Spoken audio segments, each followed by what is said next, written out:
Pemirsa, peristiwa seorang ibu dan anak ditemukan tewas mengenaskan bersimbah darah di dalam rumah, meninggalkan kesedihan mendalam dan penyesalan bagi suami sekaligus bapak korban.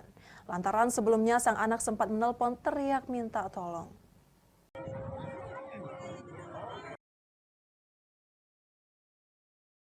Pasca warga Jalan Karya Baru Macan Lindungan Kecamatan Ilir Barat 1 Kota Palembang, Senin siang dihebohkan ibu dan anak yang tewas mengenaskan bersimbah darah di dalam rumah mewah miliknya. Dua korban Wasilah 40 tahun dan Farah 16 tahun ditemukan tewas dengan luka di sekujur tubuh, bahkan saat ditemukan di bagian kepala korban Wasilah masih tertancap pengki besi. Kedua korban ditemukan terpisah, korban Wasilah ditemukan di dalam garasi dan korban Farah ditemukan terkapar alami luka tusuk di dalam perut dalam kamar rumah miliknya. Pasca peristiwa berdarah ini, suami korban terlihat kesedihan mendalam. Linglung kebingungan bersama anak bungsu laki-lakinya yang selamat berusia 8 tahun karena mengunci diri di dalam kamar.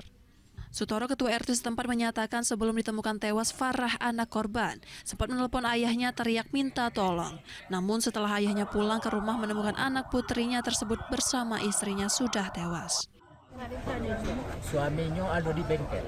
Jadi begitu sebelum kejadian ini suaminya ditelepon, ribut-ribut minta tolong sehingga suaminya balik. Ya, begitu balik dibuka pintunya, istrinya sudah terkapar. Sementara suami dan anak korban telah diambil keterangan oleh polisi dan kasus tewasnya dua korban ini dalam penanganan Satreskrim Polrestabes Palembang. Dari Palembang, Guntur, iNews melaporkan.